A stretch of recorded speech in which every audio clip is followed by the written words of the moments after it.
সময় নেই। একটা ভুল মেসেজ আমাদের জনসাধারণের প্রতি চলে আসতে পারে বা কেউ উল্টা বুঝাইতে পারে যে মানবাধিকারের বিরুদ্ধে উলামায়ে কেরাম কেন নামছে,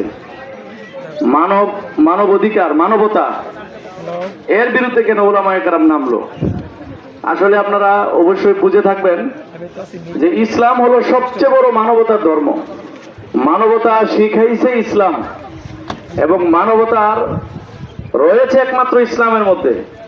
তারপরেও আজকে উলামায়ে কেরাম এই মানবাধিকার কমিশনের বিরুদ্ধে কেন? সহজ কথা হচ্ছে, এই মানবাধিকার কমিশন এই মানবতার নাম দিয়ে এই বিশ্ব থেকে ইসলামকে মুছে ফেলারই ষড়যন্ত্র করে। তারা ইসলামকে মুছে ফেলারই ষড়যন্ত্র করে।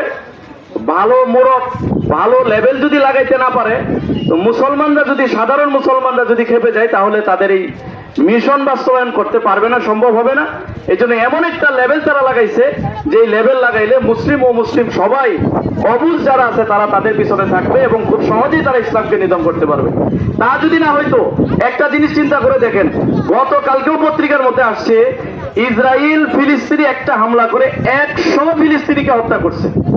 কিন্তু এই মানবাধিকার তাদের কোনো কথা ইসরায়েলের বিরুদ্ধে তারা বলে না, ইসরায়েলকে থামানোর জন্য কোনো পদক্ষেপ তারা নেয় না। এই পর্যন্ত ফিলিস্তিনে প্রায় লক্ষাধিক মুসলমানকে শহীদ করছে তারা। কিন্তু যেখানে লক্ষ লক্ষ মুসলমানকে শহীদ করা হচ্ছে, মানবাধিকার কোনো কথা বলে না। বাংলাদেশে এসে কিসের মানবাধিকার তারা বাস্তবায়ন করতে চায়?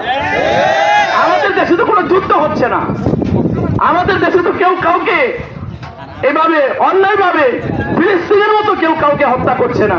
প্রতিদিন শত শত হাজার হাজার মানুষ নিহত হচ্ছে না। তাহলে আমাদের দেশে কিসের মানবাধিকার?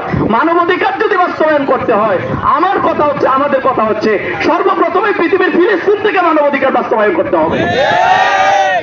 আল্লাহ তাআলা আমাদেরকে বোঝার তৌফিক দান।